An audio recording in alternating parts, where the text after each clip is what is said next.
ministerios especiales. Hoy tenemos la idea también de contar con algunos estudiantes de teología, en su momento vicarios. También contamos con estudiantes hoy de IPCS, también invitados, invitadas, de Gabriel, invitados. Así que estamos muy contentos porque es bastante más amplia que nuestro núcleo, ¿no? Yale. En nuestros estatutos también habla de la conferencia. Para nosotros es obligatoria para los científicos y por lo tanto me toca, digamos, decir los ausentes que avisaron que no pueden estar presentes hoy aquí. Así que bueno, la pastora Daniela, como ustedes saben, está con su bebé, así que bueno, la pastora Lima está enferma. Bueno, y con aviso también la pastora Delia, el pastor Octavio y el pastor Ángel, ¿sí? Así que bueno, esos son los pastores que se anunciaron que no han podido llegar hasta acá. Así que bueno. Bueno, ahora Billy. Muy bien. Gracias. Bueno, buenas tardes a todos. Creo que ya saludé a todo el mundo. Me faltaba Clovis, que no vi por ahí, pero me faltaba, así que en primer lugar, dar las gracias por la invitación. Obvio, ¿no? Volver a casa siempre es bueno, tener la oportunidad. Y me alegra mucho saber de que, como explicaba Andrea, que esta es una reunión ampliada, así, para todos los ministerios de la iglesia, no solamente los ministerios pastorales, ordenados, y eso está relacionado un poquito con el tema. Ahí ven el título Reglas gramaticales. Eso tiene que ver con una metáfora que yo uso para entender la teología como una suerte de software, ¿no? Como software. Entonces la teología es como un software y es lo que hace funcionar, digamos así, orienta, guía a la iglesia en todos sus ministerios, ¿no? En todos sus ministerios. Así que me alegra mucho saber de que tenemos acá un cuerpo, llámale, diversificado, ¿no? En términos de ministerio. Así que muy bien. Bueno, entonces tenemos que tratar un poquito el tema de Nicea, que es el credo que ya lo recitamos hoy, ¿no? En nuestro devocional. Claramente es un credo que usamos en la Yelu, en nuestras liturgias, cuando tenemos Santa Cena. En las viejas épocas se tenía Santa Cena una vez al mes, en otras congregaciones inclusive menos. Era. Y ahí se usaba el credo de Nicea, como ¿no? Muy excepcional. Porque ustedes van a ver que el credo de Nicea es un poquito más complejo que el credo apostólico, que es el más común que usamos, más corto también. Y bueno, también para el luteranismo es importante porque, bueno, en el caso de la Yale, ustedes saben, no es que todo lo tenga que saber, pero podemos informar que es una de las pocas iglesias luteranas del mundo que suscribe al libro de Concordia. El libro de Concordia es un mamotreto grande con muchos escritos confesionales. La Confesión de Habsburgo, que muchos de ustedes ya han escuchado, o el Catecismo Menor de Lutero, casi todos nosotros lo hemos tenido que memorizar casi en las clases de confirmación. Estoy hablando de las viejas épocas, ahora las pedagogías son diferentes, ¿no? Catecismo Mayor. ¿Qué tal, Clovis? Estaba diciendo que era el único que no había saludado, así que aprovecho. Bien. Entonces decía, en el libro de Concordia, así se llama el compendio de libros confesionales, lo primero que aparece no son los escritos luteranos, sino los tres credos ecuménicos. Entre ellos el credo de Nicea. Entonces para nosotros esto no es solamente un resabio histórico, sino tiene un estatus confesional. O sea, hace la identidad, en este caso, de la Yelu, y de sus ministerios, y de su misión, y todas las cuestiones. Entonces, este es un tema que yo trabajé en mi tesis doctoral muchos años atrás, así que aquí armé un resumen, y más o menos van a ser 3 horas 15 minutos. La primera parte. Pero vamos a tener misericordia, ¿no? Vamos a tener misericordia y vamos a reducirlo ¿Qué tenemos? Una hora, ¿no es cierto? Y después tenemos conversación, etcétera, diálogo, que esa es la parte importante. Entonces, dividí la presentación en 3 partes. La primera es para dar algunos aspectos contextuales históricos. Y acá lo que me interesa resaltar es una pregunta que siempre tuve desde cuando era estudiante de teología. ¿Por qué el imperio romano, ¿no es cierto? En este caso la figura de Constantino va a ser muy importante, decide cooptar o aliarse o lo que fuera con el cristianismo, siendo que el cristianismo en esa época, hoy tenemos datos muy precisos, no era más del 13% de la población del imperio. Era una religión minoritaria. Era como decir hoy, para dar un ejemplo tirado a los pelos, un poquito es como si un país declarara que ahora los mormones, ¿no es cierto?, es la religión oficial, ¿no? Acá en la Argentina, la religión oficial son los mormones. Algo así. O los luteranos, que son menos que los mormones. Algo muy extraño. Pero recuerden, acá el cristianismo, estamos hablando de toda la rama del cristianismo en esa época, no era más del 13% del imperio, algo mínimo. Entonces vamos a ver algunos aspectos contextuales. Después quiero pasar a la cuestión teológica. ¿Qué dice el credo? ¿Qué es la novedad respecto a su concepción de Dios? Todos creemos que Dios hay uno, ¿no es cierto?, que es el mismo, etcétera, etcétera. No es así. Cada religión tiene su visión de lo trascendente, de qué hace, qué es. Entonces, tratar un poquito esa cuestión y a lo último dar algunas conclusiones de que llegamos, si no llegamos está bien, algunos marcos interpretativos, ¿no? ¿Por qué el cristianismo llegó a ser, a través de Nicea, una religión oficial, ¿no? Y toda la historia que sabemos que viene después. Así que empecemos con algunos aspectos contextuales y acá tenemos que ver mapas. Esta es mi confesión de la frustración. Yo debería haber estudiado geografía social o algo así, porque me encantan los mapas. Pero no solamente los mapas geográficos, sino mapas mentales, ¿no? Entonces, pero acá vemos un mapa geográfico para ubicar dónde estaba la ciudad de Nicea. Ahí ven que está resaltado. Esa parte del Imperio Romano, que era una de las partes más importantes, lo que hoy es Turquía, eso es donde se gestó el cristianismo. Inclusive un poquito más al sur, ven Antioquía, ¿no?, en lo que era Siria. Esa es la zona donde el cristianismo nació.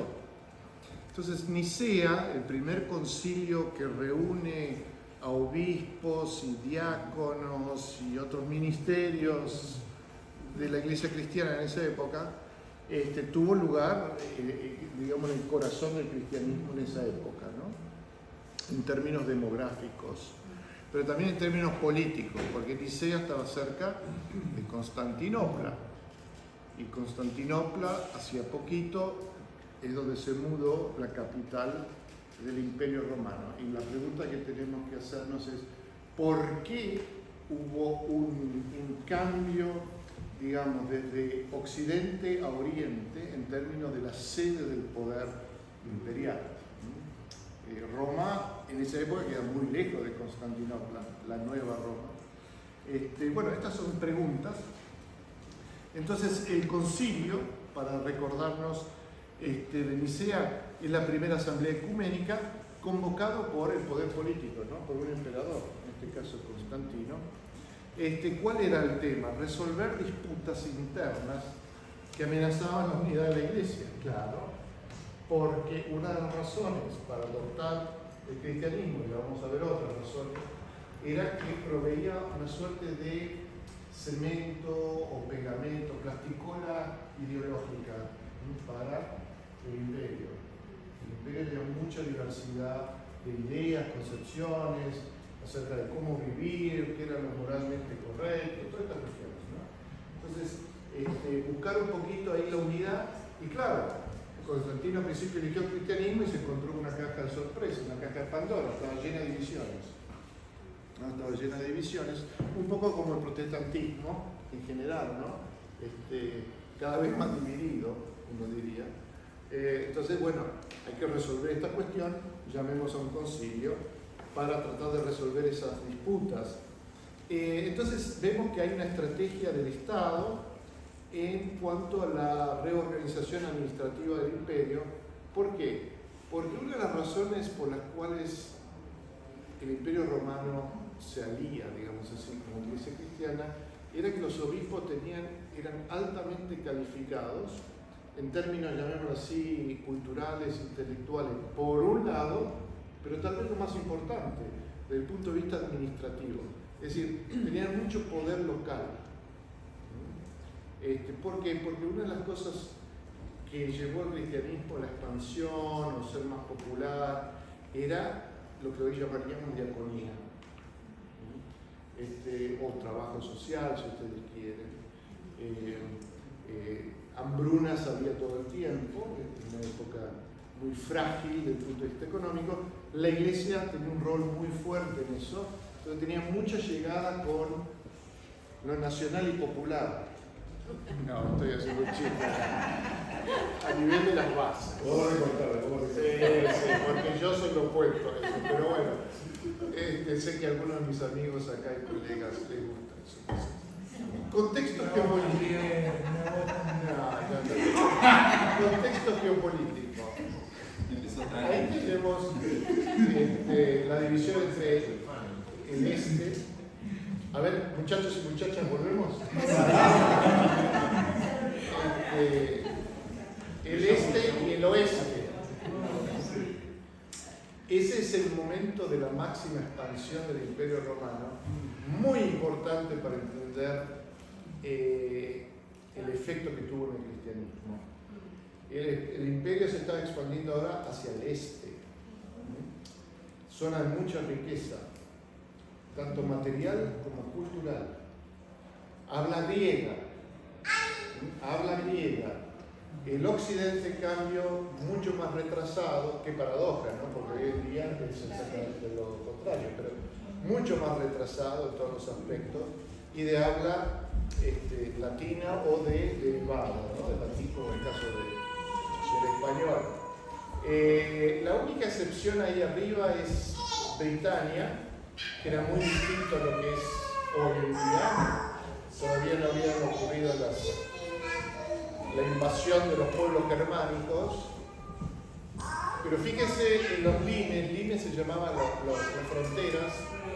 Si ustedes miran para arriba, la reforma luterana, la reforma protestante en general, ocurrió, digamos, 1200 años después, justamente fuera de los limes.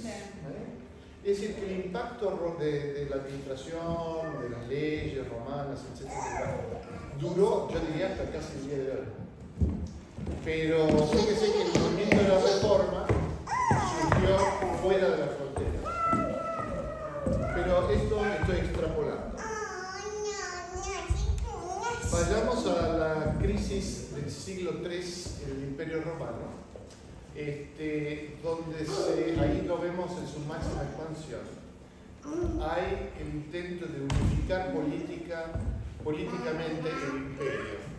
Antes el Imperio Romano era bastante fragmentado, en el sentido de que el poder se ejercía no desde Roma, sino que era, imagínense, como pirámide de poder, ¿no? Tenés la familia del emperador acá arriba en Roma, y después tenés todos tus clientes, que serían los nobles, y esos a su vez tienen otros clientes. Un esquema clientelar. Y así sucesivamente expandiendo pirámide de poder a través de todo el imperio. Eso entra en crisis en el siglo III, ese esquema político, y se busca la unificación. Entonces, esta es una clave importante para entender cómo el cristianismo aparece como un factor unificador. Segundo, había que estabilizar económicamente al imperio, mucha inflación como Argentina. Se emitía en esa época moneda. En esa época la emisión se hacía cada vez sacándole más plata, ¿no? a las monedas y poniendo metales más bajos. Tremenda crisis. Hay una consolidación military, entonces donde se aderezó los militares, el aparato militar, cada vez se militariza más el imperio. el poder sale del Senado y pasa a los militares, y hay una transformación religiosa y mucho conflicto doctrinal, como en el caso del cristianismo. Mencioné la cuestión económica porque siempre sabemos que si no entendemos qué sucede económicamente es difícil entender después otros factores en la cultura, inclusive en la religión. Hablé de la crisis económica del siglo III, mucha inestabilidad, y recordar las reformas de este emperador Diocleciano, que fue uno de los primeros en lanzar una persecución hacia los cristianos, y la creación del solidus, ¿no? Que es una moneda, es como el peso, por Constantino, que reemplazó al denario, que era la moneda anterior. O sea, pasamos de los australes a los pesos, eso fue al revés. Esa moneda que ven ahí es muy interesante, ese es Constantino, entonces es un solidus de oro. Y fíjese que está atrás, digamos, en los perfiles, ¿no? Que tiene la corona, etc. Ese es el dios invicto, ¿no? El dios solar, que ese era el dios de Constantino, y parece que hubo una confusión. Y lo identificó con Cristo, pero eso era muy normal en esa época. Entonces, ese se llamaba el dios invicto, un dios solar, como dije, la luz, ¿no? Era muy importante. Entonces, toda moneda, como lo vemos hoy, inclusive en todos los países, tiene de un lado el rostro tal vez del gobernante secular, y del otro lado tiene una simbología religiosa que después de la Revolución Francesa se seculariza, y nosotros recuerden que teníamos, tuvimos el sol, ¿no? Inti, el escudo, claro, cuestiones así. Eso es interesante para ver en todos los países cómo se representa lo que se considera el poder. El tema de la administración y recaudación fiscal centralizada, por eso tenemos tantos datos demográficos y por eso sabemos más o menos cuántos cristianos había, porque los romanos hacían censos todo el tiempo, no porque les gustaran los datos, sino para la recaudación impositiva. Mientras más control tenés los números, más recaudás. Entonces, el contexto militar, le mencioné anteriormente, había un cambio de lo civil a lo militar, que buscaba también una cierta legitimidad ideológica, y hay una presión constante en la frontera del Danubio y Persia, como les conté, la parte más oriental. Muy importante acá, porque en lo que hoy es en la zona de los Balcanes, ¿no? Cerca del Danubio, era donde se expandía el imperio en esa época, es donde surge un nuevo liderazgo militar y una nueva casta de poder que desplaza la casta senatorial de Roma y sus dioses. Entonces esta era una nueva casta en busca del nuevo dios, podríamos decir, ¿no? De una nueva legitimación. Eran todos ilíricos, o la zona de Dalmacia. El Constantino, por ejemplo, no era romano. Ya con el emperador Constantino tenemos una casta ilírica. De ahí surgía ahora el liderazgo militar. Muy importante porque es un nuevo grupo social que reemplaza la clase romana senatorial, que era la anterior aristocracia. Entonces hay buscar la legitimación divina del poder imperial, y ahí tenemos el famoso leyenda de la batalla del puente de Milvio, en Asia Italia, entre distintas fuerzas dentro del imperio, donde finalmente Constantino conquista el poder, ¿no? Y ahí tiene la visión de Cristo, ¿no? Se dice después, justamente los autores cristianos, que fue la visión de Cristo, pero probablemente fue la visión del Deus Invictus, ¿no? Del Dios invicto, del Dios solar, ¿no? Que después se identificó con Cristo.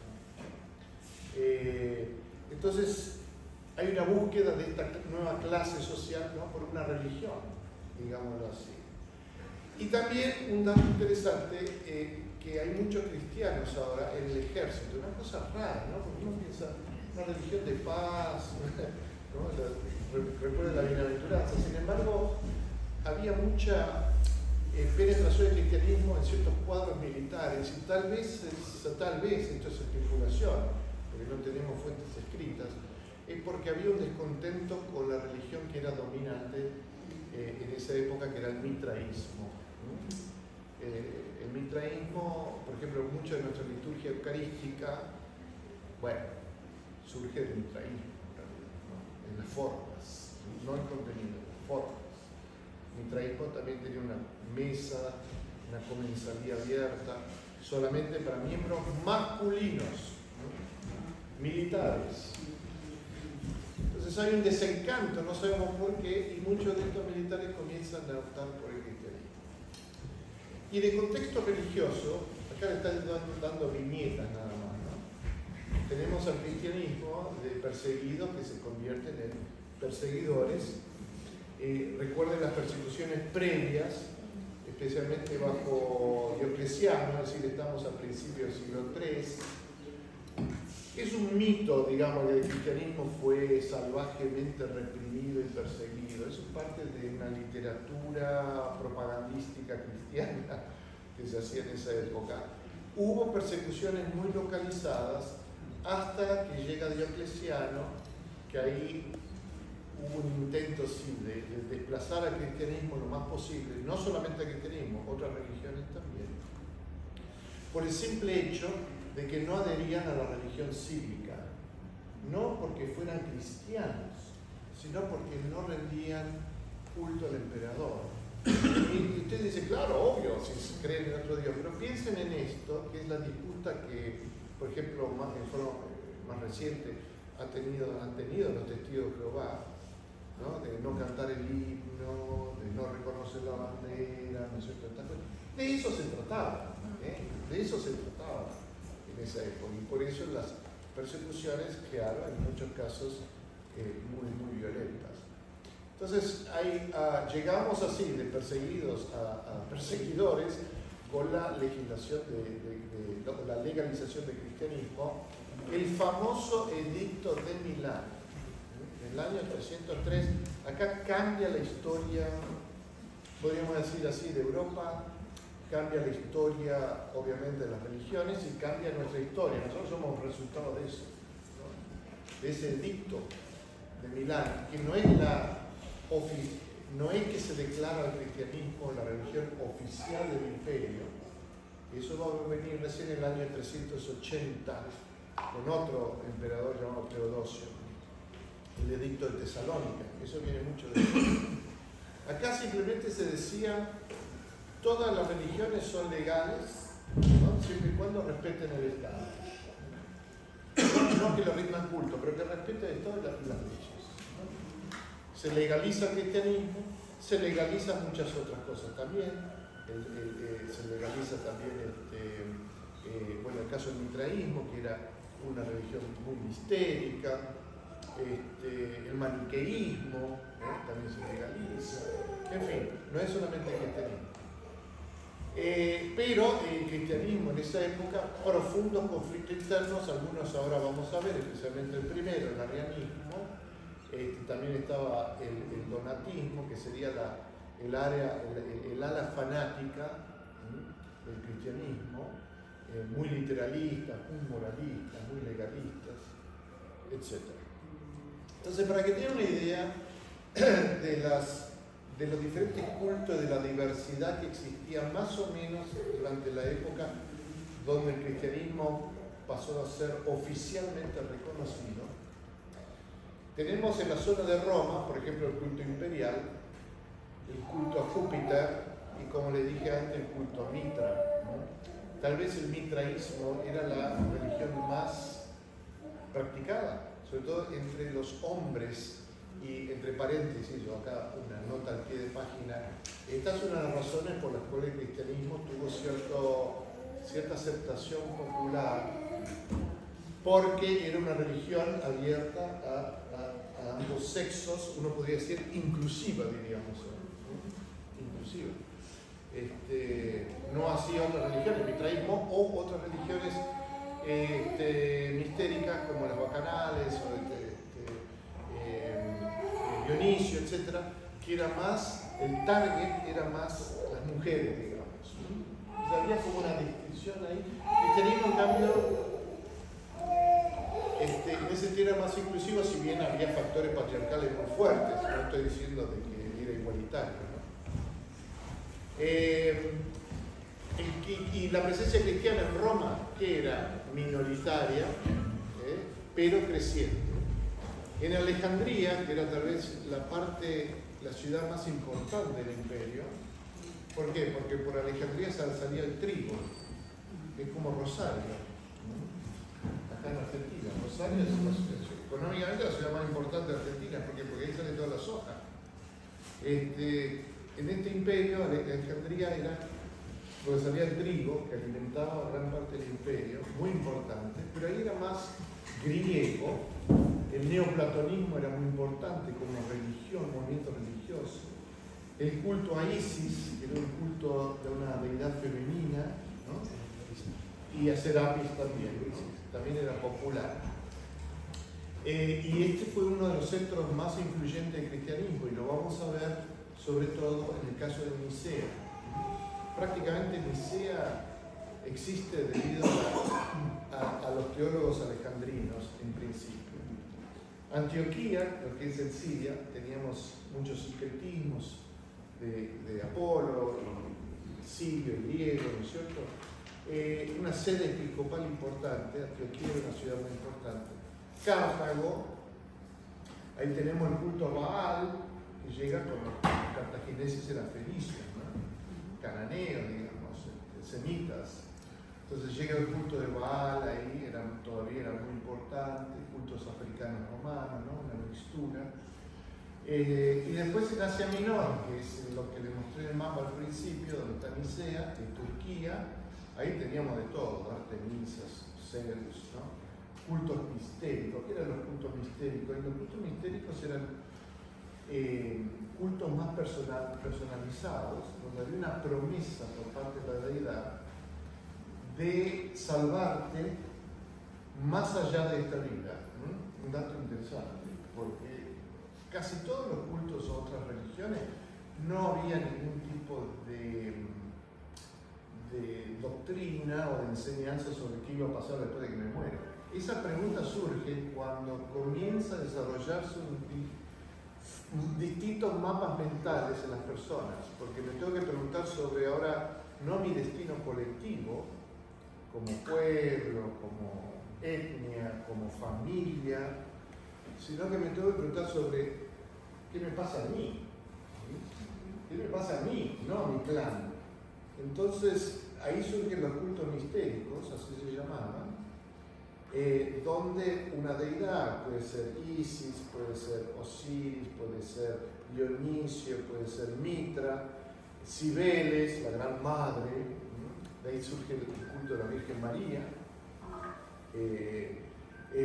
Bueno, con una relación personal con esa deidad, uno hace ciertas, aprende los misterios, una especie de catecumenado, y después participa de un culto secreto, generalmente en cavernas o lugares alejados, y después de ese culto estableció un pacto entre ese Dios y entre el creyente, y es un pacto de que uno va a ser devoto de esa deidad y a cambio la salvación, la gracia, un trueque. Muy populares esos cultos porque las otras religiones no daban respuesta a estos interrogantes. Entonces vayamos, ¿alguna pregunta sobre esto aclaratoria que tengan? Antes de pasar ahora a los detalles de la fe nicena, ¿no? Este es un poco, hasta ahora el trasfondo. Todo esto estaba sucediendo. Ahí el islamismo todavía no. ¿Cómo? El islamismo todavía no estaba. No. Eso va a surgir recién en el siglo VI-VII. Y en parte se debe también a las disputas externas dentro del cristianismo, que vienen después.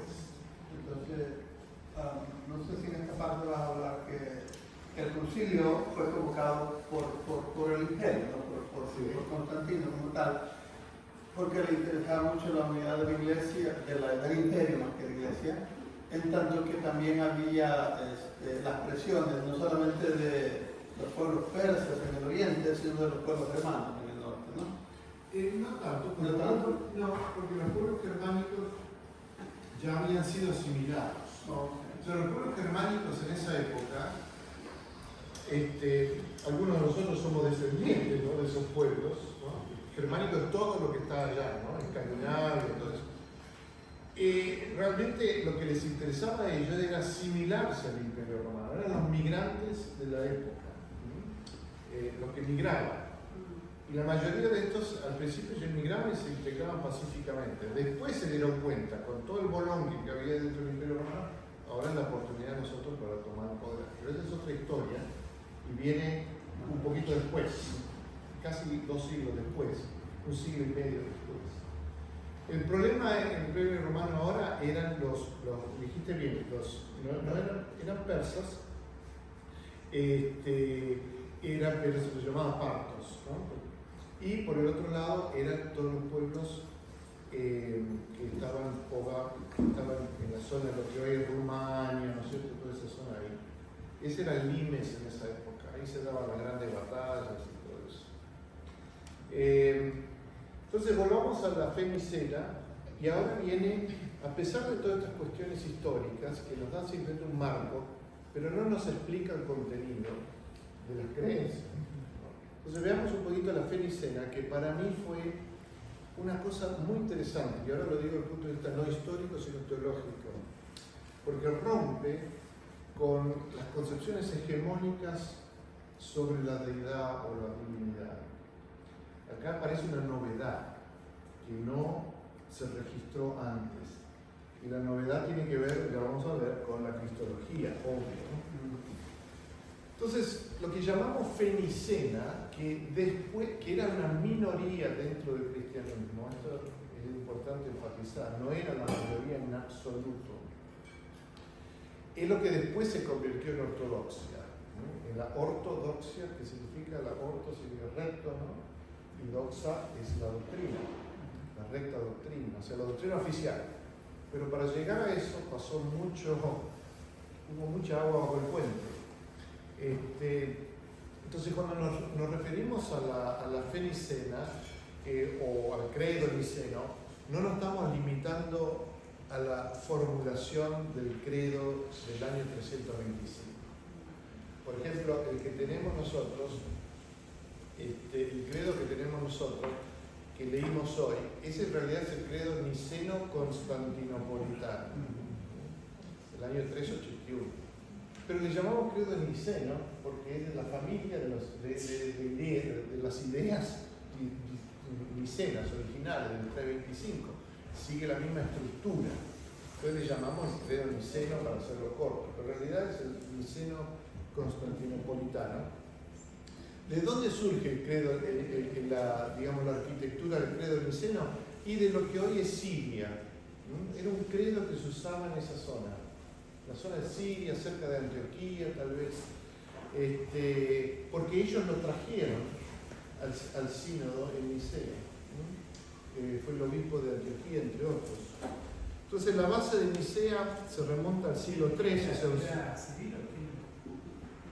No me acuerdo en ese momento quién era el nombre del obispo, pero viene de esa región, ¿no? No, Cirilo era de Alejandría. Y él gustosamente apoyaba, ¿no?, pues los alejandrinos eran los que estaban detrás. Entonces se remonta al siglo III a varios credos de la zona de Siria y Palestina, Antioquía, Cesarea, Jerusalén, además de Roma, utilizado en el contexto bautismal y en la catequesis, la regula fide que se llama. Y esto es un poquito como copiaron este sistema también de las religiones mistéricas, ¿no? La catequesis comenzó a ser muy importante y la catequesis era una condición previa al bautismo, la conversión, ¿no?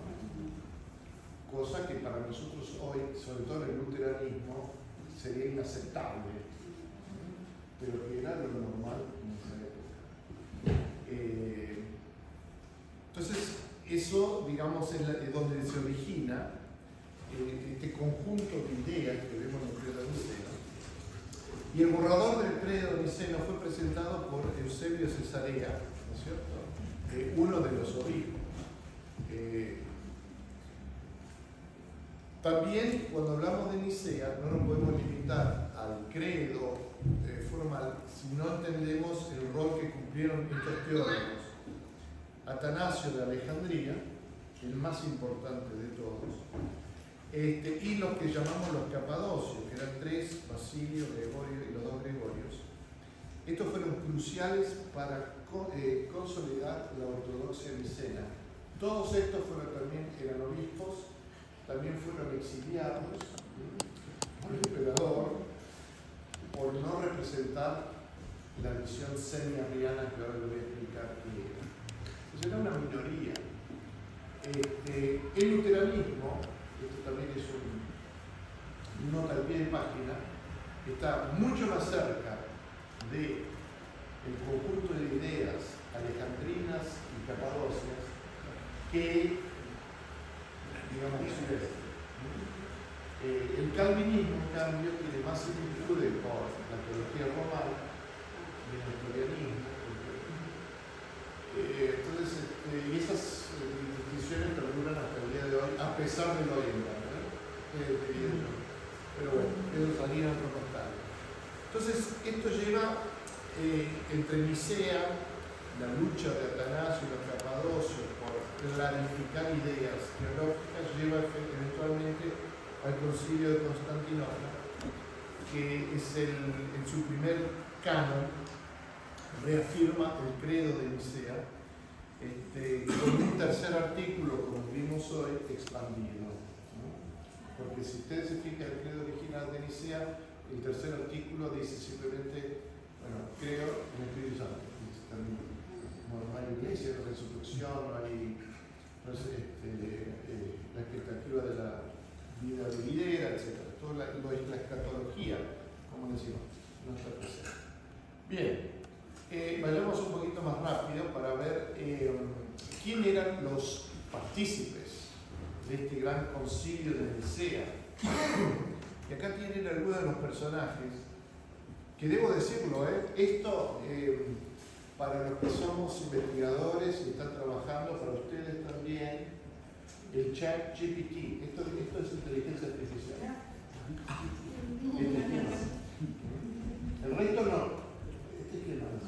Entonces, pero hay que tener cuidado con el ChatGPT porque te inventa cosas. Ojo. Entonces tiene que ser muy preciso lo que te estás preguntando y siempre ten un ojo en lo que te responde. Pero por ejemplo, para armarte una estructura es increíble. Entonces yo lo estoy usando mucho ahora en la presentación, en clase, cosas así, pero les advierto, tengan cuidado, tienen que conocer el material, no es que les van a resolver las lagunas conceptuales, no. Entonces, fíjense quiénes estaban presentes, los obispos, más o menos 250, 318, ¿se imaginan? Mira eso, hablando de distintos idiomas, ¿no? Inclusive estaban los armenios acá, primera parte del imperio, ¿no? Ni siquiera hablaban griego.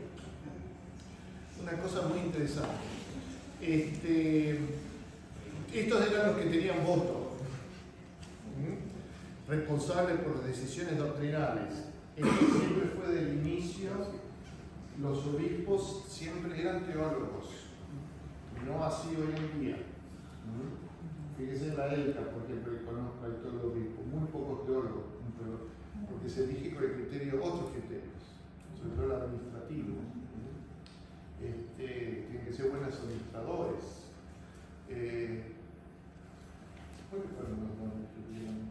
Cuando elegimos presidentes, ¿no? En la IELU hemos tenido de todo también, ¿no? Tradiciones administrativas, en una época, otras veces fue la cuestión teológica, pero en el pasado este era un factor fundamental y eran los que tenían voto. También estaba lleno de presbíteros y diáconos, ¿no? El esquema tripartito del ministerio, obispos, presbíteros, diáconos. Recuerden la Iglesia Ortodoxa y la Iglesia Católica, el ministerio en realidad es delegado por el obispo. a los sacerdotes, que a su vez delegan también ciertas tareas a los diáconos. No es así en nuestra tradición de la Reforma, pero en esa época era así. Y entonces cuando ellos argumentan que desde el inicio en la iglesia cristiana era así, tienen un poquito de razón. Y cuando nosotros decimos que en la Biblia, ¿no?, en las Escrituras, parece ser que, digamos, el ministerio se entiende de otra manera, también tenemos razón. En fin. Presbíteros y diáconos, que son los asistentes y asesores teológicos. Por ejemplo, ahí estaba Atanasio, ¿no?, que en esa época era diácono nada más.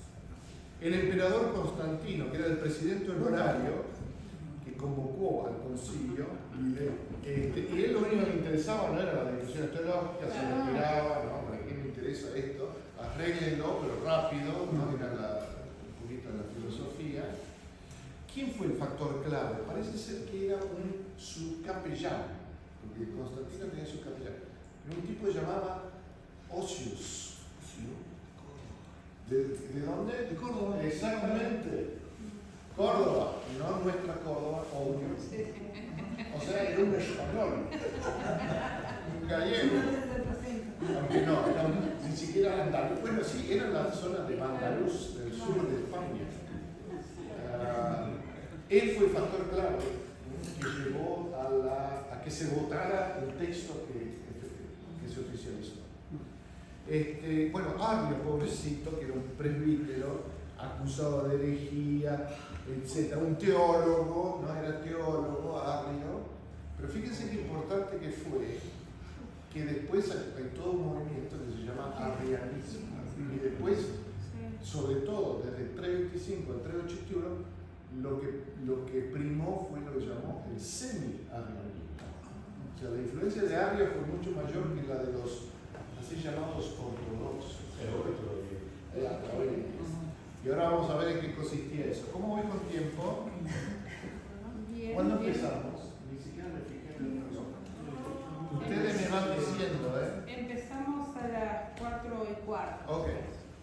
Entonces, de Occidente había alguien, y no muchos. Hay un delegado del Papa, que no, los obispos orientales no necesariamente lo reconocían como tal, ¿no?, hasta el día de hoy. Occidente nunca se interesó por las cuestiones doctrinales, sino que le interesaban las cuestiones prácticas, ¿no?, sobre todo las cuestiones prácticas, y también religión práctica, ¿no?, abocado a la moral, esas cuestiones, las buenas costumbres, la familia, y no querían saber mucho con las grandes discusiones doctrinales, mientras que en el Oriente, gente de habla griega, con otro mapa mental, imagínense, todos duchos en filosofía, la mayoría, otra manera de pensar, a ellos sí les interesaba indagar sobre el misterio, ¿no?, así le llamaban, ¿no?, el misterio divino. Bueno, y obispos extranjeros, representantes de regiones fuera del imperio, como ser Persia y Armenia. Curiosamente, no había representantes de lo que hoy sería Kazajstán, el oeste de China, que ahí también había cristianismo. Etiopía, por ejemplo. Pero no hubo representantes de ellos. Así que esos son un poquito los actores. Entonces vayamos al meollo de la cuestión acá. ¿Qué representaba la discusión trinitaria que vemos en el credo de Nicea, que es un credo trinitario, ¿no?, de un Dios trino? Entonces el desafío para el cristianismo se situó entre dos polos. Por un lado, cómo mantener la coherencia monoteísta que heredamos de la historia de Israel, ¿no es cierto?, y del judaísmo, ¿no? Esa coherencia monoteísta, esa novedad también podríamos decir, frente al hecho de que Jesús fuera levantado de entre los muertos como el Cristo de Dios y que fuese adorado junto al Padre. Y acá tenemos el gran problema, la gran bendición, depende de cómo se vea, de la fórmula que siempre usaban, lex orandi, lex credendi, es decir, las prácticas devocionales o de adoración, lex credendi, determinan también lo que creemos. Lex credendi, ¿no? Lex orandi, lex credendi. Entonces, sí, confesamos por un lado el Dios monoteísta, pero también en realidad adoramos a este Cristo. ¿Cómo se compaginan estas dos cosas? ¿Cuál es el otro ejemplo que aparece en la historia temprana de la Iglesia y que también va a traer grandes debates? Algo parecido. La devoción mariana. El cristianismo, por lo menos el cristianismo romano, es realmente una religión mariana. Si uno ve en detalle, digamos, lo que la gente realmente adora, sobre todo en América Latina, ¿no? Nosotros todos los años vamos, cada 2 años a México con un curso y vamos a la Basílica de Guadalupe, la más importante en la cristiandad después de Roma, ¿no? En términos de, claramente, ¿no? Ahí te das cuenta, es una religión mariana. El mismo criterio, lex orandi, lex credendi, porque la gente siguió las devociones hacia figura, puede haber sido Isis, puede haber sido Cibeles, la Gran Madre, cultos previos al cristianismo. Pero no, eso no aparece en el credo, obviamente, ¿no? Eso aparece después. Entonces, que teníamos ese desafío. Y por el otro lado, el otro desafío, esto tiene que ver con el contexto helenístico, es cómo contrarrestar las distintas propuestas dualistas de origen helénico y gnóstico. El gnosticismo es un movimiento también religioso, filosófico, que le interesa la vida en el más allá, digamos así, que todo lo material es malo, la historia no tiene importancia, ¿no? Es un accidente. Entonces, ¿cómo confrontamos ese tipo de mentalidad? Que uno lo encuentra inclusive hasta el día de hoy en muchas comunidades, ¿no? Hay muchas personas que se consideran creyentes que dicen, ¿qué me importa la política? ¿Qué me importa la economía? ¿Qué me importa? ¿No? Lo importante está en otro lado. Bueno, es lo mismo. Eso es una versión. Vuelve a lo que dice que son agnósticos. Inclusive la que Yo lo digo a los cristianos, también somos agnósticos. claro, en ese sentido, sí, exacto. De este tipo de gnosticismo. Entonces, el gnosticismo lo importante es saber los secretos sagrados, ¿no? Para así acceder, poder moverse el alma, ¿no? a este otro plano. Entonces, estos estaban empecinados en establecer una especie de brecha o distancia insalvable entre Dios y la creación, entre lo infinito y lo finito, entre Dios en sí mismo y la economía, como se dice. La economía se refiere a la participación de Dios en la historia, en la creación, en tu vida, ¿no? En tu vida. Esa es la economía de Dios. Entonces, esa es la disputa de fondo, yo diría, en Nicea, o alrededor de Nicea. Los arrianos y semi-arrianos eran más simpatizantes, digamos, de las posiciones helenísticas, cuasi gnósticas en algunos casos, mientras lo que llamamos ortodoxia, o la posición ortodoxa, es la que le interesaba más reafirmar a Dios en relación a las circunstancias de nuestro espacio y tiempo, ¿no? Y Dios tiene que ver mucho con la creación, está envuelto, y de esa manera envuelto en la vida, en nuestras vidas. Entonces, para que tengan una idea, y acá tienen otro ejemplo del chat GPT, vos le decís qué querés y ahí va, ¡pum! Acá tienen, simplemente no vamos a entrar en detalle, simplemente son las distintas expresiones del cristianismo plural que existía en esa época. Hoy le llamamos herejías, pero si hubiésemos estado en esa época, simplemente uno hubiese dicho, bueno, esto es el cristianismo, ¿no? Esto es cristianismo. Si sos maniqueo, esto es lo que el cristianismo es para vos o para tu comunidad. Lo mismo en el caso del montanismo, el adopcionismo, lo que fuera. Así es el cristianismo. Esto es interesante porque hoy en día, que estamos en la era ecuménica, etcétera, ¿no? O posecuménica, hemos llegado al punto de reconocer al otro como diferente, pero estamos reconciliados, ¿no? Pero se acepta la diferencia. Entonces yo cuando, qué sé yo, estoy enseñando el tema del luteranismo, lo que fuera, con estudiantes, una de mis metas es hacerles entender que el luteranismo no es una versión del cristianismo, es cristianismo para vos que sos luterano. Si alguien es menonita, ¿no? Ya que mencionaste el soy, eso es cristianismo, ¿no? Y así sucesivamente. La diferencia que tenemos con esta época es que cada uno de estos se excluía mutuamente. Hoy, en cambio, estamos en un mundo reconciliado, digamos así, por lo menos los que participaron en el movimiento ecuménico. Ahora bien, algunos de los partidos en disputa, y acá me voy a simplemente detener en el primero, el arrianismo, que ya lo mencioné, muy popular, que decía que en el caso de Cristo, recuerden que este era uno de los problemas que les planteé hace unos minutos, cómo podés conciliar el hecho que estás adorando a Cristo con el monoteísmo que le damos del judaísmo. Entonces, para ellos, la solución para los arrianos es decir que Jesús no es plenamente divino, sino que es un ser creado. Se está refiriendo a Cristo, ¿no? Al Hijo. No es divino, es creado, digamos, porque siempre existe un Dios mayor, ¿no? Que está ahí en el profundo, absolutamente monoteísta.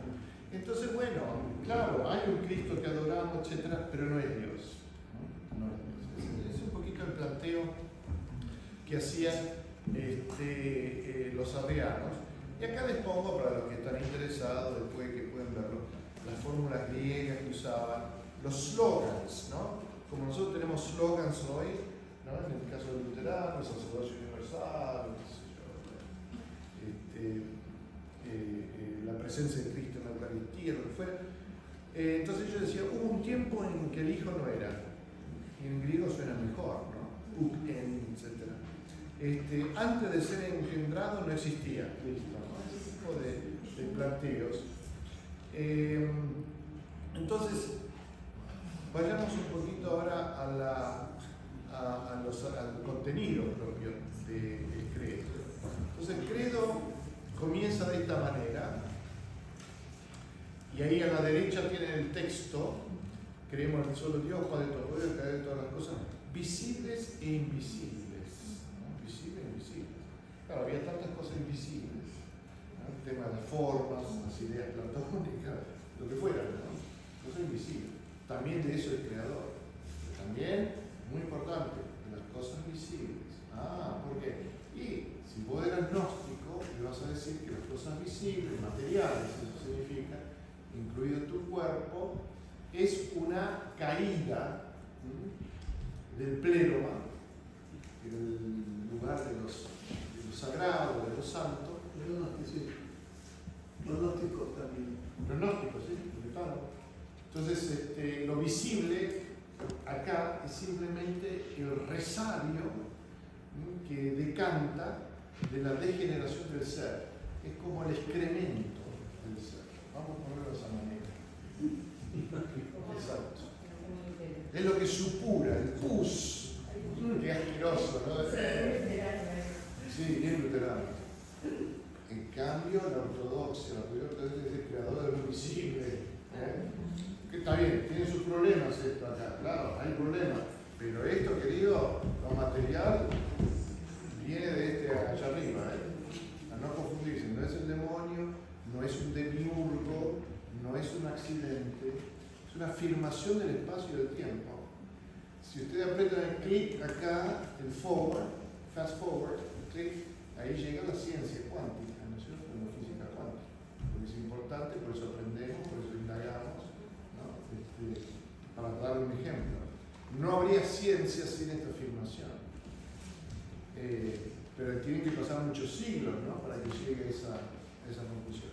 Entonces, algunos pensamientos o ideas, que el primer punto acá refiere al principio monoteísta, que ya heredamos, ya lo sabemos, del judaísmo, se contrapone a estas interpretaciones dualísticas o gnósticas, distancia, ¿no?, entre Dios y el mundo visible, como ya expliqué, y se afirma que Dios es el responsable por la existencia de todas las cosas visibles e invisibles, ¿no?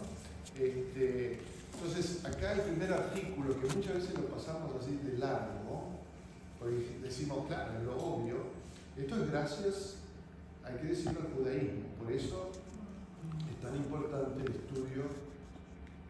Primero es importante de que en la historia del cristianismo se incorpora las escrituras, como se llamaba en esa época, la Biblia hebrea.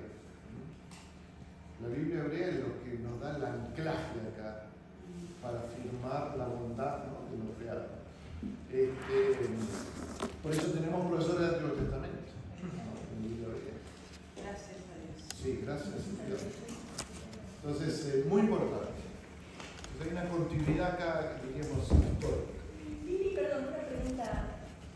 ¿Hay alguna controversia ahí presente en el primer artículo sobre que no hay otro creador? ¿O eso todavía no está, o ya no está en ese momento? No, la única controversia era con el tema del demiurgo, cuando entramos en ciertas corrientes platónicas y en ciertas corrientes gnósticas, pero digamos, dentro del cristianismo eso no era. Pero sí era la importancia de afirmar la materialidad, ¿no? Eso sí es importante. El segundo artículo, que es el más extenso, obvio. Solo para enfatizar la influencia del pensamiento helénico dualista en el Nuevo Testamento, lo que tú estás hablando en el primer artículo recoge la visión, digamos, del Antiguo Testamento, ¿no? Claro. Y el Nuevo Testamento, cuando Pablo habla de las obras de la carne y las obras del Espíritu, sí, es una clara influencia del pensamiento dualista helénico, no, ¿no? parece. Es simplemente usar el lenguaje que estaba en boga. Bullman, un famoso teólogo biblista luterano, ¿no?, él va a hablar del trasfondo gnóstico común al cristianismo y al gnosticismo. Entonces habla de un pre-gnosticismo. Pero en el caso del cristianismo, en el caso de Pablo, es muy interesante, porque Pablo no es dualista, pero usa una dualidad en el lenguaje. Carne se refiere a lo perdido, digamos, lo que no tiene futuro, y lo espiritual es no lo contrario a lo material, sino que es la recapitulación de lo material, ¿no?, de su plenitud. Entonces yo diría, ahí no es dualismo en absoluto. Y en realidad lo que están, cuando Pablo habla de esto, que se va a ver en 1 Corintios, por ejemplo, ¿no?, que el caso se está confrontando a los gnósticos de Corinto. Está muy claro que para él la materialidad, fíjate inclusive las metáforas que utiliza, el cuerpo de Cristo, ¿no es cierto?, los dones, los carismas, etc., claramente no es gnóstico, en absoluto. Aunque el lenguaje que utiliza es el lenguaje de la época, claro, ¿no?, son las categorías que existían, que estaban en boga, digamos. Entonces, si vamos al segundo artículo que les dije que es el más largo, acá tienen el texto, fíjense todos los elementos que aparecen, ¿no? El primer artículo es cortito, relativamente hablando, el segundo es muy extenso. Y eso aparece también en el credo apostólico, porque acá está la novedad del cristianismo. Sin esto no hay cristianismo. Entonces, el artículo cristológico ocupa un lugar central. A mí me gusta mucho la idea, ¿no es cierto?, de enfatizar estos eventos históricos, ¿no es cierto?, encarnación de María, bueno, la Virgen, se hizo humano, fue crucificado, no se olvidó esa memoria histórica, inclusive se menciona a Poncio Pilato. Bueno, padeció y fue sepultado. Me gusta más en el caso del credo apostólico, donde dice descendió a los infiernos, ¿no? Y el credo apostólico es en latín, y es muy lindo el latín, porque dice, claro, nosotros decimos infierno y pensamos ahora en Satanás, entonces, En latín dice ad inferos, ¿no? Descendió hacia abajo. En la mentalidad popular, abajo era donde estaban los muertos. El Hades o el Sheol, inclusive hebreo. Bueno, segundo artículo muy importante es referido a Jesucristo. Y lo que vemos entonces en el conjunto del credo niceno, hay 4 afirmaciones contra-arrianas. Y recuerde, arrianismo era la versión, yo diría, hegemónica del cristianismo antes de Nicea. O sea, el cristianismo, si podemos ir en un tour del tiempo, la mayoría de los cristianos, incluyendo los obispos, hubiesen dicho en el caso de Jesucristo, de Jesús el Cristo, que no es tan Dios como Dios el verdadero, ¿no? Es una cosa más secundaria. Si vos afirmás la radicalidad de que Dios está encarnado en este ser humano, la figura de Dios que aparece es completamente diferente. Una es un Dios con un apéndice, un chepibe, exactamente, y después tenés otro chepibe que es el Espíritu Santo, ¿no? O chepiba, si querés usar el femenino de Ruach y Neuma. ¿Neuma es femenino? No, de neutro. Es neutro. Ruach Sí, es sí. femenino. Entonces, o tenés ese tipo de Dios o tenés un Dios que al revés, emerge de las profundidades y está presente en la creación, en la vida. Esa es Los testigos hacen esa renovación del organismo, ¿no? ¿Cómo? Los testigos de Jehová hacen una renovación del organismo. Subordinacionismo. Claro. Porque Cristo está subordinado. Exactamente. y los mormones también. También. Y si vamos a un nivel así popular, de que, digamos lo que la gente cree en general, generalmente es esto también. Es ciertas versiones del arrianismo, no por culpa de la gente, sino del tipo de instrucción o de falta de que existen las iglesias. Entonces, ¿cuáles son estas afirmaciones contra-arrianas? El primero es engendrado de la misma sustancia que el Padre. Un lenguaje muy filosófico. ¿No es cierto? Estás en la iglesia y recitas esto, vos no entendés qué estás diciendo. Porque, recuerden, al contrario que el credo apostólico, este credo fue modificado sobre la base de un credo muy simple para usar el bautismo. Pero hubo que añadirle estas cláusulas para dejar en claro qué era lo que estaba en disputa. Entonces, esta primera cláusula, engendrado de la misma sustancia que el Padre. Entonces, vamos a otra, Dios verdadero de Dios verdadero. Este no es un Dios trucho, o de segunda, el que se encarna, el que camina con nosotros, ¿no? Sino que es un Dios verdadero de Dios verdadero. Y la segunda cláusula anti-arriana. La tercera, engendrado, no hecho. Nadie sabía o entendía exactamente qué se refiere a engendrado, pero ciertamente no es creado, no es hecho. Engendrado por Dios, pero no hecho. Es otra forma de contrarrestar el lenguaje arriano. Entonces, si uno suma a las dos afirmaciones anteriores, esto implica que ser Dios no es solamente dar el ser, ¿no? Como en el caso del Padre, sino también recibir, como en el caso del Hijo. Entonces, muy interesante acá, si uno era un poquito tenía ciertas preguntas filosóficas sobre el ser, la existencia, etc., que ser no es solamente dar para afuera, sino también para recibir. Y acá tiene un principio de reciprocidad. Están las dos, el yin y el yang, si quieren ponerlo de esa manera. Usando otro lenguaje, ¿no?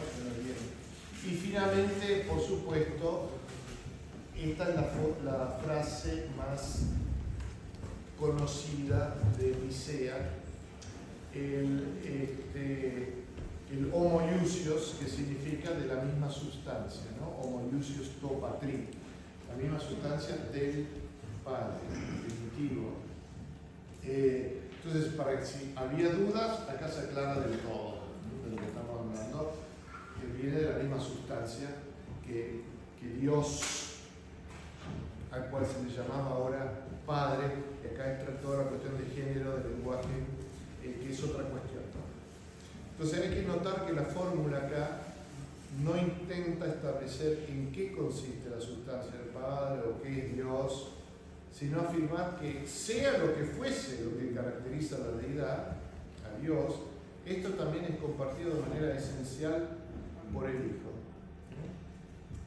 Entonces esto crea, digamos, que Dios mismo, crea la idea de que Dios mismo es mediador de la creación, es la realidad más íntima a todas las criaturas, y esto desemboca eventualmente en Lutero cuando dice que su disputa con Zwinglio era un poquito corto para entender algunas cosas según Lutero. Para Lutero Zwinglio todavía tenía la fantasía de que Dios estaba allá arriba. O sea, estaba diciendo, Zwinglio, vos no has leído Nicea. En el caso de Lutero decía, cuando responde a Zwinglio, dice, Dios es más grande de todo lo más grande que hay, ¿no es cierto? La mente de Anselmo, pero también es más pequeño de lo más pequeño que conocemos, un átomo, diríamos, una partícula subatómica, un cuanto, qué sé yo. Dios es ambos a la vez, ¿no? Ambos a la vez. Mientras que las visiones, digamos, tradicionales, arrianas, semi-arrianas, etc., Dios es lo más grande significa que está allá arriba. Y Lutero lo baja. Y lo puede bajar porque es un ortodoxo niceno, digamos, en este sentido. Toma en serio lo que dice, lo que está diciendo Nicea, el concepto de Dios que surge de Nicea. Entonces, implicancia de esto, estas cláusulas no tardaron en evidenciarse cuando un poco más tarde los arrianos insistieron en el peligro que significaba asociar consustancialmente al Hijo con el Padre. ¿Por qué había peligro? Porque si la figura del Hijo estaba estrechamente apegada a una persona humana, a Jesús, esto podía poner en peligro la majestad y la impasibilidad divina. Dios es incapaz de sufrir, era el precepto, digamos, arriano y semi-arriano. Dios no puede sufrir. Entonces, el Hijo que sufrió en la cruz no puede ser Dios de la misma medida que el Padre. Y acá ven, ¿qué es lo que está detrás acá? Lo que está detrás acá es esta inquietud humana que debe haber existido desde la época de los neandertales, ¿no? El sufrimiento, el dolor.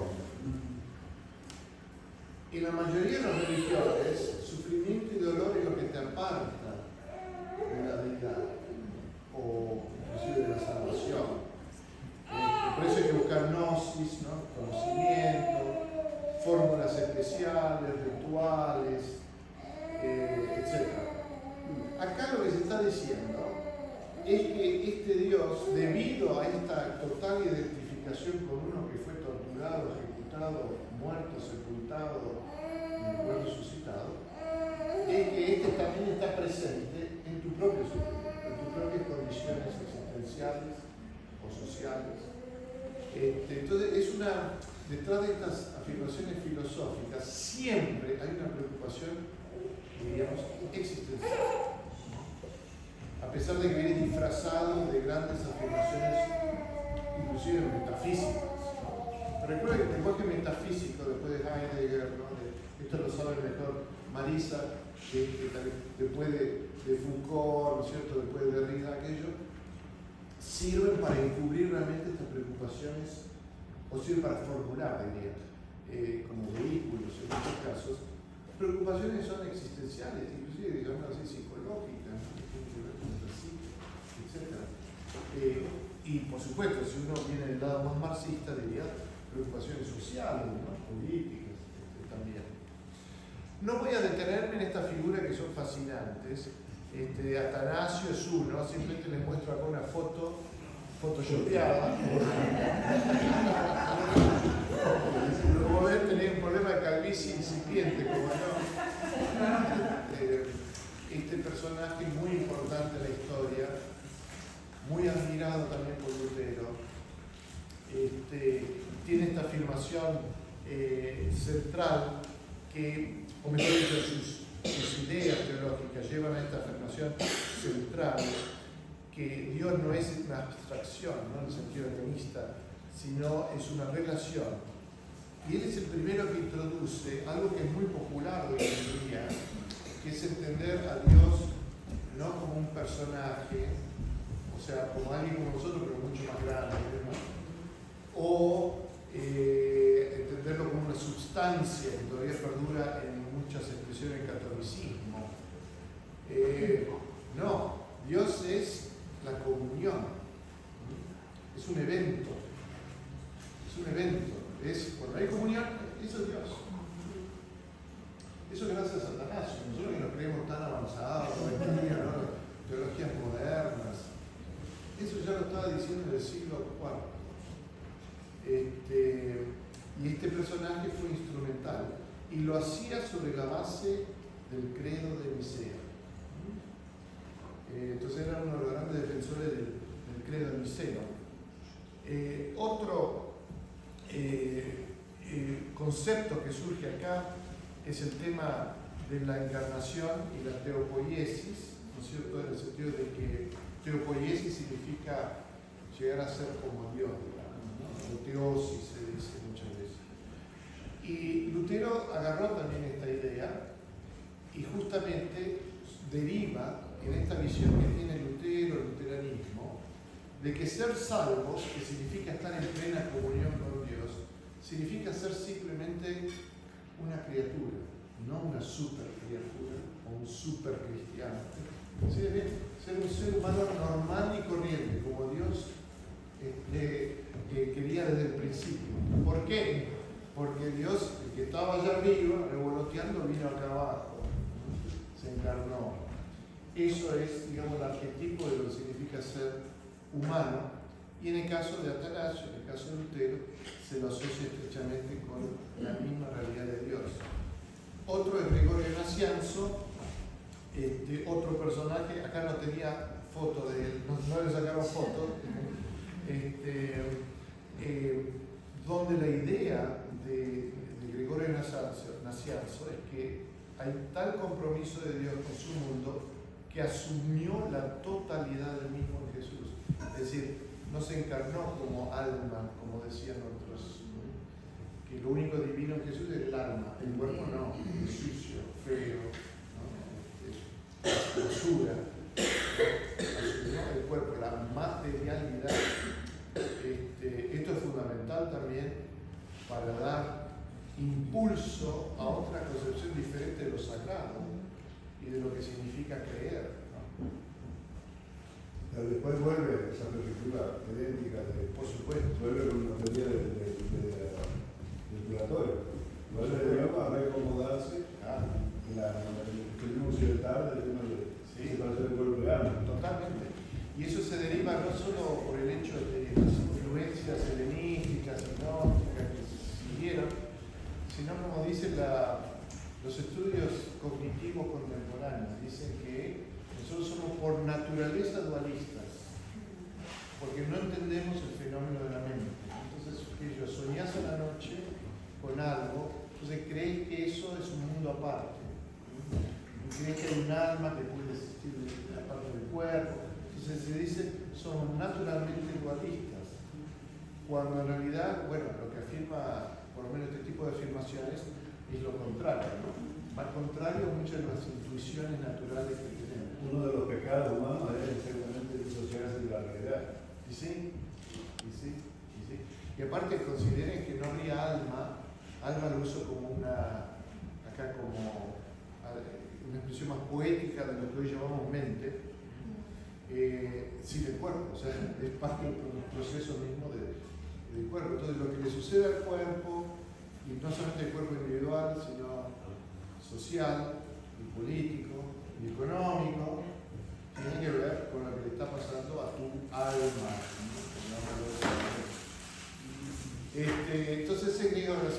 Basilio, un interesante personaje.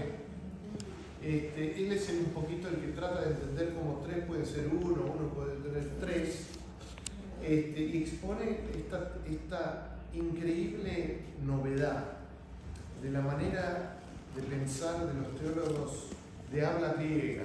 No digo griegos porque pensaban de manera distinta los griegos, sino de habla griega. Quiere empezar a entender la realidad desde la multiplicidad y no como hacía la mayoría, desde la unidad hacia la multiplicidad. O sea, para él el problema es explicar la unidad, porque la multiplicidad en Dios es obvio. En cambio, para los helenistas, digamos los gnósticos y toda esta gente, el problema es la pluralidad. ¿Sí? Entonces, lo que les unía era la unidad, que se degeneró en lo plural. En cambio, decía lo plural es obvio, es bueno. Entonces, ¿qué significa la unidad? Entonces, todas nuestras conversaciones actuales sobre este tema, pluralidad, diversidad, inclusión, todo eso, uno lo puede rastrear exagerando un poquito, claro, a estos padres de la iglesia, ¿no? En este caso a Basilio. Entonces, terminemos con, creo que tenía un slide acá que decía, vamos a terminar con esta idea, por ejemplo, que Dios, ¿no? Es vamos, si queremos definir a Dios, ¿cuántos somos acá? 40 personas, 30 definiciones diferentes. Hay que entenderlo a un ser cuya esencia es el resultado de una dinámica relacional, múltiple reciprocidad. Y esto es significado por el nombre de las personas, las hipóstasis, ¿no? Como se dice. Esto es Dios como amor, ágape, comunión, ¿no? Acá ustedes dicen, pero bueno, se le llama Padre, Hijo, Espíritu Santo. Esto en realidad son cuestiones secundarias, ¿no? Son cuestiones semánticas, que no digo que hay que desechar en absoluto. ¿Por qué? Porque se remite a los textos bíblicos, etc. Pero hay que tener en claro que nada de esto está atado a figuras patriarcales o lenguaje patriarcal.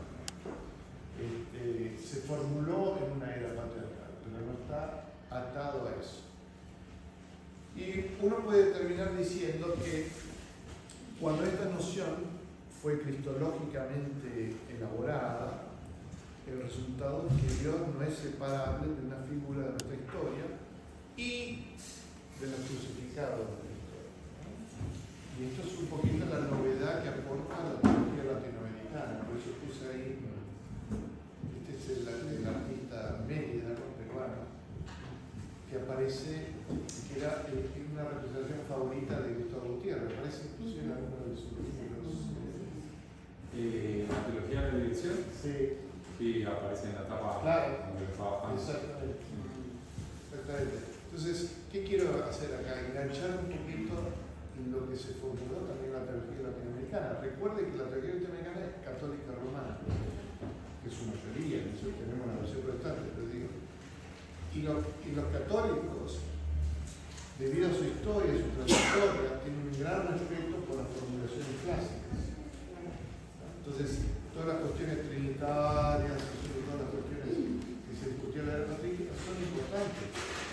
Yo quiero decir lo mismo para el luteranismo, aunque no es verdad en el luteranismo real, ¿no? Que existe, pero debería ser de la misma manera. Pero bueno, trazar estas líneas, ¿no? Cómo una cosa se conecta con la otra. Si no hubiese estado Nicea, es muy difícil que esto se hubiera dado, ¿no? Y por lo menos en el cristianismo se hubiera dado tal cosa. Y en el caso de Lutero, con la teología de la cruz, ¿no? La teología crucis, y bueno, ya mencioné la teología de la creación, las corrientes que exploraron las implicaciones profundas de la fe nicena. Entonces yo lo veo, o sea, trato de usar la fe nicena como una especie de prisma, ¿no? O lente, si ustedes quieren, que ilumina también la teología latinoamericana, que ilumina la teología luterana, y también al revés, ¿no? Que estas teologías, estas dos grandes corrientes teológicas, también nos permiten como descubrir nuevas dimensiones del Nicea, ¿no? Lo que Ricoeur llamaba la reserva de sentido. Porque ustedes saben que muchas veces decimos cosas o formulamos cosas teológicas o más prosaicas, y su sentido profundo recién lo va a descubrir otra generación, o inclusive tus hijos o hijas, ¿no es cierto? Pero no uno mismo. Bueno, lo mismo sucede con Licea, había cosas que decían que les parecía que era lo correcto, pero no se entendía la profundidad de su significado, hasta que otras cosas sucedieron en la historia que permiten ahora rever, ¿no es cierto? En esta línea iba. Y la conclusión no voy a hacerla porque nos lleva a otro conjunto de diapositivas donde ensayo algunas interpretaciones del psicoanálisis, se acuerdan del pobre de René Girard, ¿no es cierto?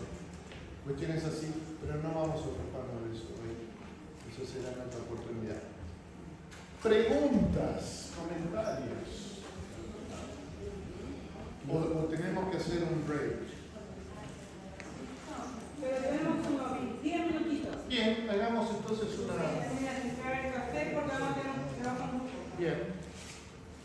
Entonces, comentarios, preguntas o aclaraciones que tengamos. Espera, Clovis. Demos la oportunidad a alguien que no haya todavía expresado. Felipe, ¿te puedo pedir un favor? Sí. ¿Puedo ver la diapositiva donde tenías el fractal? El fractal. Sí. ¿Ese fractal? Sí.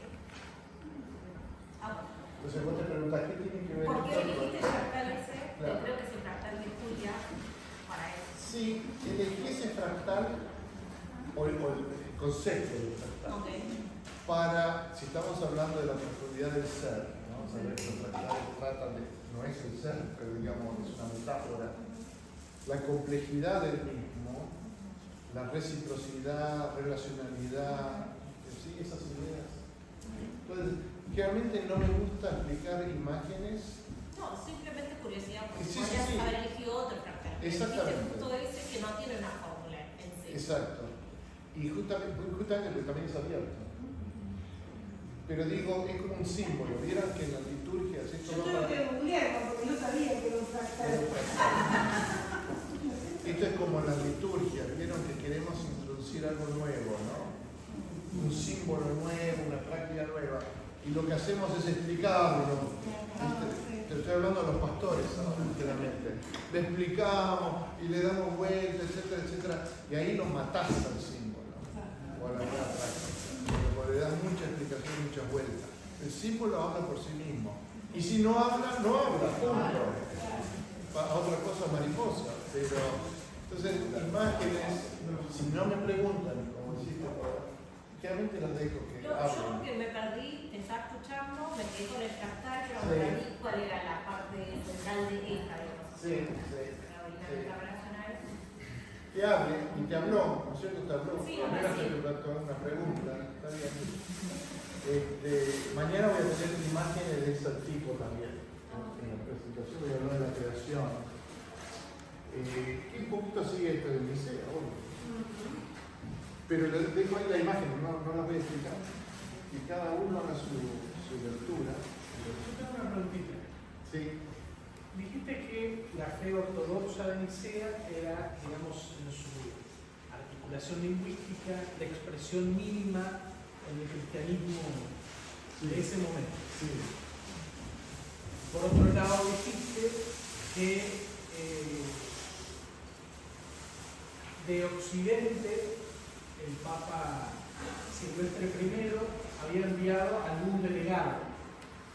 Por otra parte, dijiste que habían personas que no hablaban griego, sirios, armenios, etc. ¿Cómo se hace la construcción para que esa fe, digamos, de alguna manera minoritaria, se transforme en la fe hegemónica? Bueno, para eso tenés que ir a la historia un poquito después de lo de Nicea y ver cómo se dio un proceso ahora de, nuevamente volvemos al imperio, de unificación ideológica del imperio, y ahora sí se estableció que el cristianismo que las demás deberían ser prohibidas. Tanto es así que los grandes templos de la Grecia clásica, por ejemplo, todavía era muy popular Apolo, ¿dónde era que estaba la pitonisa? Cerca de Delphi, era con sus oráculos, todavía muy popular. Todo eso fue destruido. Y declarado, el cristianismo declarado oficial. ¿Cuánto tardó el cristianismo realmente de llegar a las masas, llamémoslo así? Siglos. Siglos. Algunos inclusive argumentarán que nunca llegó. Por eso tenemos la palabra pagano, de pagani, ¿no? Los que viven campesinos. Nuestra palabra pagano viene ahí. Porque eran las ciudades donde el cristianismo se expandía. El cristianismo es un fenómeno urbano mayormente. Y le costó muchísimo entrar al campo, digamos, a la zona rural donde vivía el 90% de la población. Muchísimo le costó. Y tuvo que hacer muchas componendas.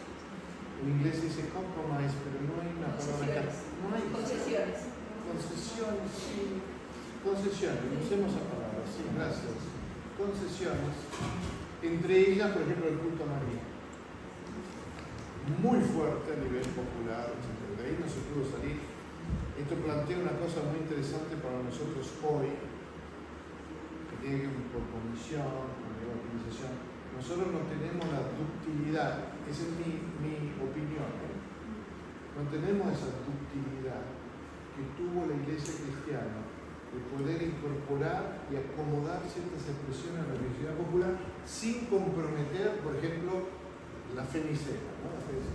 Esto es un arte, es como mover la cintura. Nosotros somos mucho más rígidos, con buenos argumentos, ¿no? Sola escritura, por ejemplo, que es un slogan. Cuestiones así, que a mí me traen muchas preguntas a veces, pero ese es otro tema, ¿no? Entonces, volviendo a tu pregunta, eso es lo que ocurrió. Ahora, ¿por qué la fe, lo que llamamos ortodoxa hoy, fue la que prevaleció? Y por la decisión de Teodosio, que era el emperador en el año 380, y sus asesores, que en esa época sus capellanes, digamos, eran simpatizantes tanto de los capadocios como de Atenosio. Pues las influencias acá personales también determinaron el tipo de cristianismo que tenemos hoy. Al principio fue Ocio de Córdoba, digamos, hubo otros. Pero por eso mencioné estos 4 teólogos, Atanasio y los 3 capadocios, todos obispos en un momento, con mucha influencia también sobre la corte. Entonces eso explica un poquito por qué este tipo de formulación prevaleció y no, por ejemplo, un credo semiariano, que podría haber sido así. Que de hecho existieron versiones semiarianas, pero fueron desechadas. Así que bueno, eso es un poquito lo que ocurrió. Todas las tribus germánicas eran generalmente semiarianas. El semiarianismo también era muy misionero. Los godos, ¿no? Los vándalos, los alemanes, todos semiarianos. Entonces recién cuando entran al imperio, cuando cae el imperio occidental, que digamos hace una contramisión, digamos, una reconversión de los semiarianos a la fe nicena. Muy bien, pero vos dijiste entonces con esta semilla en Cela, que es el núcleo, pero también fue reafirmada. Si no hubiera existido Constantinopla, Éfeso, Calcedonia, digamos, que siguió reafirmándola y ampliándola y aclarándola, tampoco habría sido exitosa, creo. No sé, habría que haber un montón de problemas. Correcto. Sí. Correcto. Y todos esos incidentes, todos esos eventos son variables, o sea, son eventos que ocurren porque hay muchas cosas, ¿no? también no hablamos de las tensiones entre las sedes episcopales, entre Constantinopla, Alejandría, Antioquía, Roma, que en muchos sentidos se odiaban a muerte, porque competían por poder, digamos así, secular, ¿no? O sea, quién era el primado. Por eso también Calcedonia fue muy importante, porque Calcedonia no es un credo, es una fórmula, pero que también funciona como el credo, o sea, era clarificar si quedaban dudas de qué es Cristo, Jesús el Cristo. Calcedonia clarifica eso, pero ya se deriva, digamos, hay toda una continuidad. Entonces, cuando uno estudia, cuando uno va a una currícula y quiere estudiar la iglesia temprana, tiene que ver todos estos factores, ¿no? Y también lo que hacemos nosotros es reconstruir desde el presente hacia el pasado y encontrar la continuidad, pero en el momento en que se vivían estas cosas no había tal continuidad.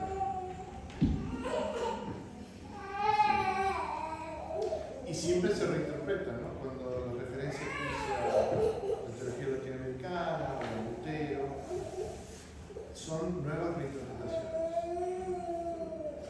pero dentro de un paradigma. Claro, lo que hizo fue poner de vuelta el paradigma de desea, por así decir, pero no quiere decir que uno volvió al ámbito de estar en el cielo, Sí, claro. separación de cuerpo y alma, pero en nuestro medio luterano propio, yo ahí no sé si soy más fundamentalista o qué, pero yo me escandaliza cuando veo algunas expresiones cuando muere una persona. Cuando muere la Cuando persona. muere una persona. Yo lo mundo de pastores y miembros de la iglesia, y las cosas que dicen, Sí. no son cristianos. Entonces, bueno, ahí era un tema bastante complejo. Mucha gente dice, ahora está mejor. Sí. No está mejor tampoco. Entonces, la lógica es matar a todos para estar mejor. Hay expresiones que desde el ámbito de consuelo es muy compleja lo que se dice. Yo he visto una cosa que me escandalizó mucho, que un pastor viejo para un pastor viejo en un... Pastor mayor. No, viejo. Dame viejo. Pero en un entierro, en un sepelio, le dio a la familia un papel para escribir una carta para que la mujer esa llevara para su papá en el cielo. Una locura.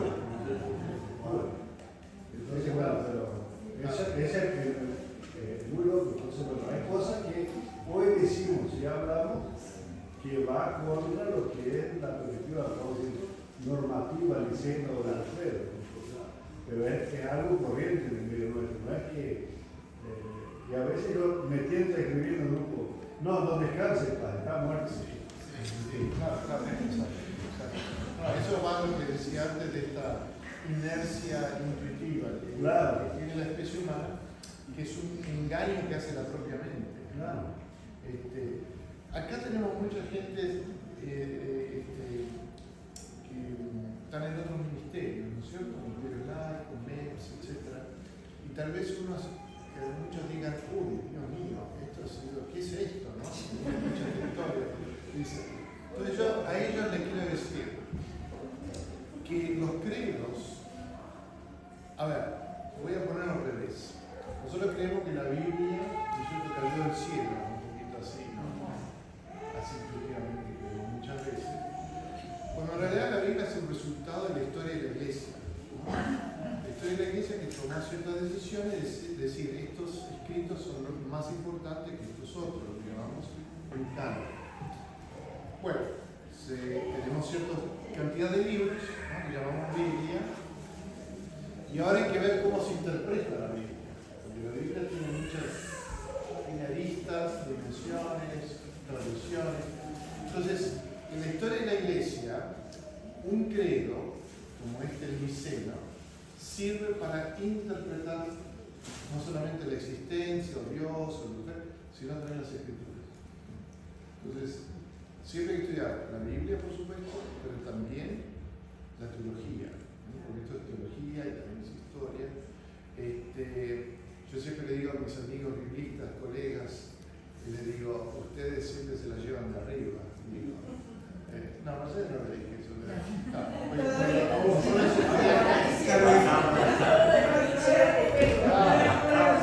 Son re populares, entonces, los credos nos ayudan a, no digo cerrar el sentido de la Biblia, sino a interpretarla y abrirla, ¿no? Lo mismo con, si vamos al caso de nosotros luteranos, con lo que llamamos los escritos confesionales. O sea, la confesión de Burgos para nosotros es fundamental para entender de qué habla la Biblia. Porque si no, uno puede decir muchas cosas de lo que habla la Biblia y tiene razón, porque hay muchas cosas. Entonces, esa es un poquito la importancia. Entonces, no se sientan abrumados, no se sientan, sino que traten de usarlo como una herramienta. Primero, ver los artículos, leerlos, ver un poquito de contexto ahí, y cómo me ayuda a interpretar mi comunidad, a mí mismo, a Dios, por supuesto siempre, que se refiere a Dios, y también lo que leo en la Biblia. Entonces esto me parece pedagógicamente importante resaltar. Porque cada uno viene de distintos lugares, ¿no? Hicimos una cosa cortita. Sí. Eso que decía vos, cómo se retroalimenta una lectura de Biblia y cómo se retroalimenta un credo. Mutuamente yo lo veo reflejado y muy lindo. No sé si es un himno, no sé qué forma literaria tiene ahí, Colosenses capítulo 1 del 15, por ahí, ¿no? Sí. O sea, es la imagen misma de su sustancia. Sí. Como que pega de lleno en Nicea, Sí. y que Nicea se retroalimenta de eso. Claro. Uno puede decirlo de esa manera también, exactamente. Y después que lees a Colosenses a partir de Nicea de otra manera. De otra manera. Sí, Perfecto. Sí, exacto. Siempre va doble vía. Uno puede decir doble vía. Buen comentario. Deberíamos como ir yendo para los grupos. Sí. Si a vos te parece, si considerás, vamos a hacer como un pequeño cortecito, hay facturas, hay cositas ahí, frutas, café, cosas dulces. Si alguien quiere agarrar algo de eso, pero antes de levantarnos, les voy a proponer si quieren, dividimos los grupos haciendo 1, 2, 3, 4. ¿Sí? ¿Les parece así como bastante sencillo? 1, 3, 4 y dónde vamos, así después del café se sabe dónde. Tenemos, no sé si no está lloviendo el patio, está muy lindo.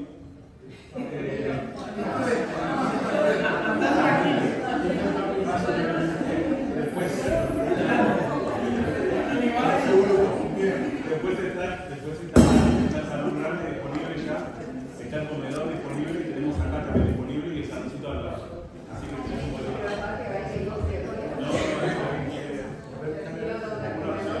comedor, salón principal, el salón acá al lado. Bueno, ¿quieren empezar por acá? ¿Sí? ¿Hacemos 1, 2, 3, 4 para el grupo? ¿Cuándo va a usar? 1, ¿cuál es el número? 2, 3, 1, 2, 3, 4. 1, 2, 3, 4. 2, 3, 4. 1, 2, 3, 4. 1, 2, 3, 4. ¿Ustedes van a estar en los grupos? ¿Quieren estar? ¿Sí? 1 y 2 entonces. A ver, 4, ¿no? 1 y 2. Yo estoy en el grupo 3 y Esperen, no se levante, no se levante. buscamos algo, café, algo Claro, y son menos 10. Digamos hasta 18 y 5, unos 15 minutos para que tomen algo, vayan al baño y después se y después autoconvoquen vamos en a los los grupos. espacios. Sí. Ya está liberado el comedor. Ya está liberado el comedor y está liberado el salón también. Sí. Las consignas para los grupos. Pero Iván va a alargar unas preguntas. Prácticamente dos preguntas para guiar la conversación. La primera tiene que ver con las experiencias no solamente ministeriales que tengan, sino de vida humana, simplemente. Hay una diferencia con entender a Dios o experimentar a Dios de esta manera, como Dios trino, en comparación con otras formas que no sé, tal vez ustedes han experimentado, tal vez, o han escuchado, ¿no? No solamente de otras religiones, sino dentro de nuestra propia iglesia. Es decir, ¿tiene sentido para ustedes esta confesión de Dios trino? La primera. La segunda, sobre todo aquellos MEPs, digamos, y los que están estudiando la maestría, etcétera, alguna vez a los estudiantes de teología sí, porque algunos fueron inclusive estudiantes míos, así que sé lo que estudiaron, pero al resto les pregunto, ¿alguna vez tuvieron oportunidad de aprender, por ejemplo, sobre los credos en sus clases de confirmación o inclusive escuela dominical o lo que fuera? O sea, ¿cuál es un poco la historia de nuestra IELU, ¿no? O de nuestras comunidades con respecto a esto? Porque ahora decimos, bueno, 1700 años, por eso le prestamos atención, pero ¿le hemos prestado atención antes o no? Esas son dos preguntas para empezar, digamos, la conversación. Después vayan por donde quieran, porque son soberanos. La primera